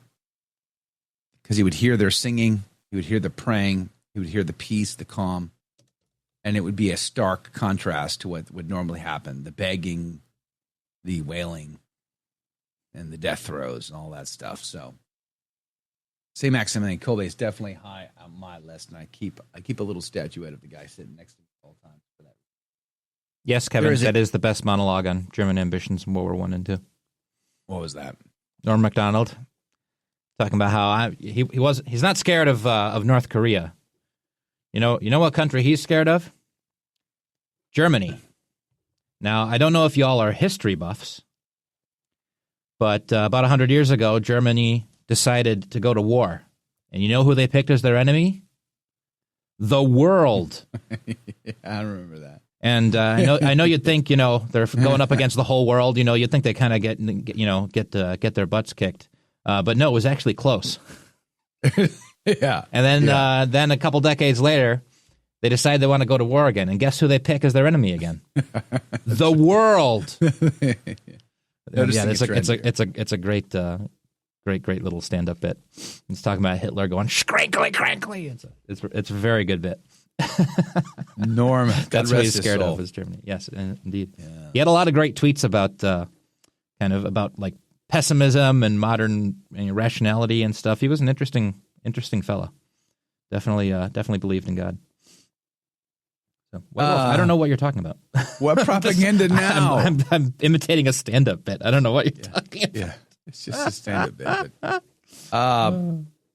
Alberto, Shakespeare. I would like to go to Shakespeare. There's a house. I've interviewed Joseph Pierce a number of times, actually, but a few times we've discussed Shakespeare in particular and whether or not he was Catholic or not. And it's, of course, it's Joseph Pierce's opinion that Shakespeare was, in fact, a recusant Catholic. And what's interesting about Shakespeare is because he entertained, I think he got away with a lot. He was allowed to get away with a lot because he was a widely successful entertainer. Like Macbeth. Macbeth is political commentary. The fact that he got away with Macbeth is mind-boggling. But he owned a house that was, I forget the name of this house. My kids would know. They would slap me because I couldn't remember the name correctly. They would be so upset at me. They'd disown me, probably. But there's a name of this house, and I forget the name of the house, but he bought and paid for this house so that he could support Catholics and Catholic priests that live there. And I would like to go see that. That'd be amazing. I don't think I'm going to get to add that to the list, though. Right now, I'm looking at the schedule. The schedule is jam-packed and amazing. But I don't know. There's a couple of things on this that I'm trying to tweak out or whatever. But I'm still pondering it, weighing it before we launch or make any official announcements. But boy, our time in London area is going to be very limited. We're going to go see, of course, the Tower, so we can get Thomas More in St. Philip of Arundel. Of course, we're going to go to the Tyburn, and we're going to see the place where so many martyrs were martyred. Edmund Campion is a big hot button issue for me. I want to go and walk in his footsteps a little bit. That's why we're going to go to the Stoner House, have mass said there. But London's going to be somewhat limited, and I'm gonna be okay with it, to be honest with you. Even though I would love to see more Shakespeare-like moments, that would be great. But I don't want to spend a lot of time in London. That's one of the things. Like when I was in Athens, I didn't love being in Athens. I liked seeing the few things that I did see there, but there's a lot of time that gets soaked up when you're in that big city just for sitting in traffic or whatever. It's just like I'd rather be doing other things than just dealing with the hectic busyness of a big city. So we're going to see some things. We're going to drive right past King Charles, of course. We're going to wave at him as we go by. It's funny. Just as you said King Charles, in this chat, a picture of King Charles popped up. He was visiting the Oratory in London. Yeah, I saw that too. Getting the nickel tour of the Oratory. I did see that this morning.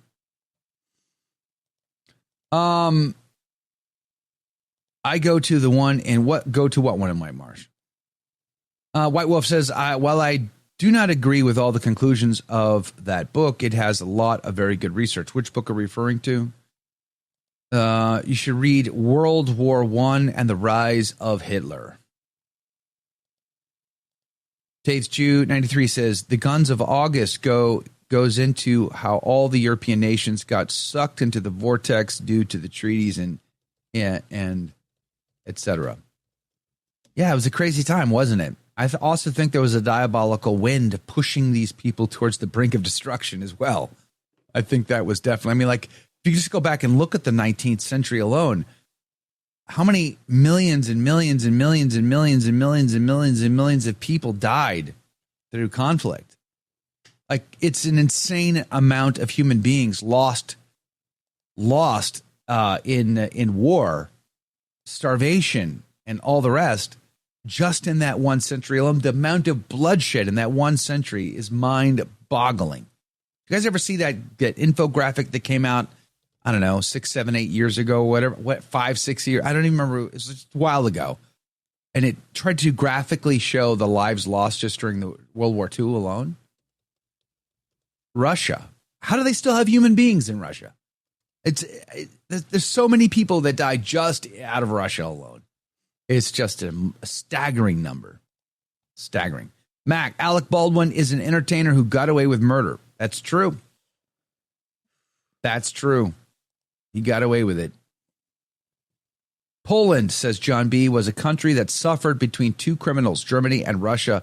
The Lord awarded Poland with Pope St. John Paul II. Awarded? Do I? There's things, I don't throw the baby out with the bathwater in JP2. I'm not that kind of rad trad. But at the same time, awarded is strong language. I definitely think JP2 was hyper-focused on saving Poland. I'll give him that. Hey, look, guess who's in the chat box? The traditional Thomist is back. World War II would not have happened if Hitler would have listened to Joe McClain. So true, King. So true. He would have learned humility. Are you listening, Jake? I like to think if our show had been around back then, Hitler would have been a loyal insider. Yes. I'm not sure what you meant by that. That feels awfully hard and cold. Oh, no, thank you for that dream world. No, thank you. In a better world. He'd still be painting. He'd be painting our little image, our break images. We'd show the art. It'd be great. The world would have been a better place. We'd be at peace. Would Hitler if our show had been ACT around bingo? back then? Yeah. Yes, probably. Check the boxes, Douglas. We would have gotten him into art school. Oh, Joe McClain is Jewish, says DXD. How did you know that? What? Yeah, That's everyone knows crazy. all the Scots are Jewish. And also, by the way, I don't know who the Joe McClain is you're referring to because that's not how I spell my name. Yeah, what the heck is that so spelling? at the very least, if you can get my name spelled correctly, that'd be great. Because although I'm sure there are a lot of different variations on the name McClain, there's only one right one. Just ask the He's Jewish. Traditional Thomist. He's Jewish. Yes, he's going back to Druidia on vacation. Make the Druids. Hey, by the way, there is a debate going on in my house right now. I'm sure you guys probably also debate this probably frequently about the stone circles that we find in Scotland. The island of Mull, the ancestral seat of the Clan MacLean, it has one of these stone circles. I hope to drive by it and see it when I'm there. The question is, were those stone circles, were they sacrificial sites that the Druids offered human sacrifices at? Or were they something else? I'm under the I believe is my so this is where the hot contentious debate gets in. My son is like, oh, that's where they sacrifice. And I'm like, I don't think they found any sacrificial evidence. This is why they don't actually. Most people say we don't know what these were, and they don't know what they are because they didn't find skeletons or bones or whatever, like they have, for instance, in Jerusalem, where they found the human remains of babies that Israelites were offering up to Baal. Did you know that? They have sacrificial sites. They found the ancient remains of babies being offered as human sacrifices to a demon. They haven't found that at these stone circles. So my impression is that these are calendars. I'd like to know, what do you guys, when you debate this, I'm sure it's also hotly contended, debated at your house. What do you say? Is it sacrifices? Is it a calendar? I think it's a calendar. I think it's a sundial. I think it's a sundial calendar with the stars aligned. That's all I think it is. Let me know what you think. Hitler also a vegetarian. Yeah, that's telling, isn't it? That's why I'm a meat eater. I don't want to be associated or compared to Hitler ever. He also loved his pet dogs, so go out and shoot your dogs, people, or else you're Hitler. It sounds totally normal to me. Whatever Hitler did, do the opposite. Exactly. Seems like a great strategy. What do you mean? This is how we learn from history. You can't repeat it. This is how we learn. I don't know what do you mean by that? Darren says Kevin Costner, Perfect World. What was the name of that world? It was Waterworld. It was Waterworld. That wasn't a Perfect World, was it? It's Waterworld, where he played the postman. Oh wait, that was a different dystopian post-apocalyptic film that he did, playing the same character just without flippers or whatever. The gills. Remember he had gills. Remember that in Waterworld he had gills. It was great. Yeah, that's right. Yeah, it's an interesting looking movie. I kind of like the weird look of it. The world they created there. Like it was an interesting It was concept. Mad Max on the water. Yeah, what do you mean? it was a cool concept. It was a ripoff. It's a neat. ripoff. I thought that was neat. I was like, that's a good idea. Mad Max on the water. Like not one original thing ever about that film. Like, what are you doing? Come on, Kevin. James we can do better than this. James is giving us a great quandary here. Which should we have up on display? Hitler art or Rupnik art? Why do I have to choose only between those? Like, there's tons of other bad art that I'd rather have than either of those. If anything, the issue, and this is why he didn't get accepted to an art school, is his art is like there's some technical accuracy to it, but then the background of it is not. Like he doesn't get the angles right, the perspective right. So you look at it and it's like, oh, this looks like a fine average painting or whatever. And then you're like, wait a second, the walls don't really match up or whatever. It's like he couldn't quite get those angles right in his depictions of the castles and the houses and things like that. So you can kind of tell once you're actually looking for the issues, you can see, oh, yeah, he didn't quite get all the technical basis correct. Speaking of Hitler art, did you guys see the story this week about they're finding that Nazi stolen painting? The Nazis stole a famous painting. Oh, they found another one? And they found this painting in a listing for a house for sale in Argentina. Oh, there we go. The lady who owns that house that was selling this house, and they took pictures of the house, and this painting was on the wall of this house in one of those pictures. It was from her dad. I think it was her dad. I'm off the top of my head. I can't remember exactly the details, but it's along these lines. And apparently the painting is now, since, because people picked up on it somehow, it made news that someone going through this real estate listing saw this painting. We're like, wait, hold on. That's famous. The Nazis stole that in World War II. And how did it end up in Argentina? Apparently the painting has since gone missing again. So interesting. Argentina. So did Hitler die in Argentina? Did I tell you about the Discovery Channel guy? What's his name? Joshua something with the man, he's very entertaining to watch. I'll give him that. They went to the house in Argentina that is rumored to have been where Hitler actually died. They did a ground penetrating radar thing in the front yard, and they discovered a Nazi coin in the front yard. So obviously that is definitive evidence that Hitler died in that house. Clearly. Well, listen, I mean, the alternative, though, Joe, is that we just take the Soviets' word for it, for what happened. And, they would never lie. Come on. Precisely. The Soviets are loyal. The Soviet communists are loyal allies in World War II, would never lie to us. They were on our side. What are you trying to insinuate? America and Soviet Russia fighting together as always. For the same principled reason, Jake, exactly. I would have to believe Father James Martin, who tells me that everything is, the way he took that meeting was, the message I received, he said, is basically that things are going to go on as normal. So that's why, because we know that our enemies will never lie. Never. They never do lie. It's true. Hitler did not escape. John B., come on now. Oh, it's less fun if he doesn't escape. Exactly. It's much more interesting. Makes for way better movies. Way better, more interesting content. I think it's beyond. I think, in all seriousness, it's beyond doubt that Nazis did make it to Argentina. That is true. Clearly, we know they did escape. That much we know for sure.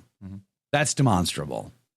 But whether Hitler made it, that he did make it. He made it to Argentina and died there at 62. A lot of people believe that. Yeah. That's for sure. I guess we'll never really know. The boys of Brazil, says James. Hitler died in Argentina, 62. Well, like we said, we don't know. The truth always comes out eventually. Does it really come out eventually? I don't know. I mean, if you're counting Judgment Day, then yes. I watched the documentary film National Treasure 2, Book of Secrets. Oh, you watched the sequel? Yeah. How was it? Because they're so much fun. Especially when you can filter out whatever junk's there. Yeah. It's and good, there's not too much content in those. They're PG. That's the nice thing. it already starts with not a lot, and then you can filter that out, and what's left is just a good time. And so that movie, you might remember, is about the president keeping a secret book that has all the actual, like, the truth of the JFK and the truth of Hitler and the truth of all of these things. That was a big part of that story. Like, so all we got to do is just go find this book hidden in the Library of Congress that has all these secrets, and then we'll all know. That was my takeaway. Andy Warhol, that could be another terrible option to choose from between Rupnik, Hitler, and Andy Warhol. Andy Warhol is completely unobjectionable. His art, it's fine. It's just modern. It's just kind of weird corporate Yoko stuff. It's way better another great terrible choice. See, that's an actual issue there. Andy Warhol, like, I mean, compared to like Jackson Pollock and all that stuff, Andy Warhol was just kind of doing like, oh, what happens if I recolor soup cans and stuff? And he was a struggling Catholic who attended mass all the time, but also had a lot of problems. So pray for his soul. Yeah, he struggled with it. Yeah. Interesting fellow. Very interesting fellow. Tradish Mom, good morning to you. Says, do you want to throw Hunter Biden's art in there too? Wow. How about George Bush's paintings? How about George Bush's paintings? W's? Yeah, let's get some of those on there. Or senior? Is it W or senior? W. Who does the W? W does paintings. I don't know. Like, maybe we should have like a competition between W and Hunter Biden. Which art is the worst? It's an art off. It's an art off. That would be interesting. Josh Gates is the guy from the Discovery Channel who went to Argentina, and that's his name. I forgot it. Because I remember an episode where Josh Gates found a medallion, and I could tell it was a miraculous medal. What episode was it about? Like, what was it about? Where was he? Where was he looking for when he found that medallion? That'd be very interesting to know. He's very entertaining. I like watching his clips. I don't have cable, but I see clips on YouTube all the time, and I'll watch them because he. Is Yoko Ono still alive? I think so. Okay, I couldn't remember. Mac, who didn't love the Monuments Men? I like that. It was good. I like the Monuments Men. It's fun. George Clooney. I like George Clooney. George Clooney is an actor who can convince me he's somebody other than who he is. Really? He doesn't always just do the George Clooney thing. He does for me. Does he? Oh, yeah. 100%. I like him very much in movies like Ocean's 11, where he's just playing George Clooney and being kind of cool. But yeah, I don't think he does much else. Was he being George Clooney in the parody on the South? What was that name of that movie again? Oh, brother, where art thou? Oh, brother, where art thou? Right? He's being pretty George Clooney in there. That's probably his best role. I mean, he's not full on George Clooney in that role. He does become somebody else. I mean, in Batman and Robin, the acclaimed film from Joel Schumacher, he plays two characters. He plays Batman and Bruce Wayne, and that's pretty impressive, you know? Yeah. Oh, I haven't watched Hail Caesar. I was tempted to watch Hail Caesar. So I heard someone say that was actually pretty good. I'd have to filter it, I think. I think probably. I don't know that I'd want to watch it unfiltered, even personally. So if I can, when I can get that thing filtered, I think I will watch that because it looks entertaining to me. I like George Clooney as an actor. Just his personal politics is horrible. Oh yeah. P. Smith, good morning to you. What about Reagan? Reagan was always just Reagan. And in those days, was there an actor in those days that became somebody else? Oh yeah, truly. Watch Charles Lawton play the Hunchback of Notre Dame. Oh, okay, all right, yeah, Just as a blatant example, yeah, that's true. All right, fair enough. Again, film was a different style back then, but yeah. There and Tom Hanks. I like Tom Hanks. He's one of these actors that goes beyond himself. Clearly, Forrest Gump being a great example of that. Has he been anybody other than himself since, is the next question. I don't really like Tom Hanks very much as an actor. No? Why not? He just kind of annoys me. How so? His voice, his expressions, he just comes off as weird. I don't know. I loved him in Castaway. Something off about him. I loved him in Castaway. That was a movie that I used to enjoy a lot more. And I was like, oh yeah, Tom Hanks is great in this. And then since I've kind of just been like, he's kind of just, it all tends to come off as, oh, it's another Tom Hanks role where he puts on a voice or acts crazy or whatever. And it's like, grows a beard. What do you mean? Yeah, like, exactly. Stellar beard too. Big, huge, thick beard. Yeah. I've gotten kind of sick of Tom Hanks movies. Even what's that one?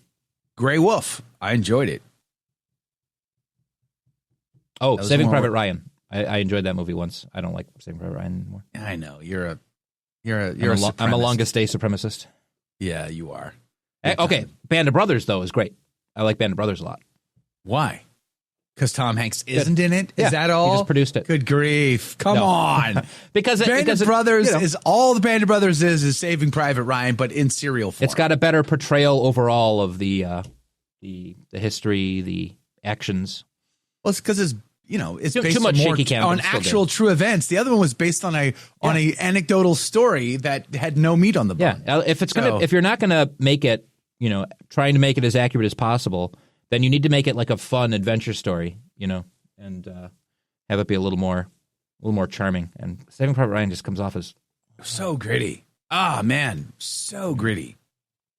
And it really kicked off I guess you had Braveheart too. Braveheart was also a game changer for the violence. Like the violence was at an epic level in Braveheart. Saving Private Ryan, gritty violence. And now everything is like the Rambo. Remember the Rambo movie they made? Matthew Marston was in that one. They hadn't made a Rambo in forever, and then all of a sudden this Rambo comes out. The violence is over the stinking top. It's so gritty. It's so harsh. Man, Saving Private Ryan, I think, really helped to perpetuate that wave of violence in film that we've been seeing ever since. I guess I say I don't love it, but I would have to imagine Omaha Beach probably felt like that.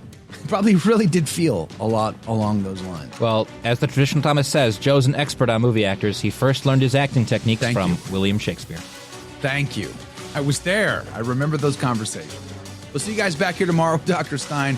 Fridays with Stein. That's on the agenda. Hopefully you are too. Until then, God love you.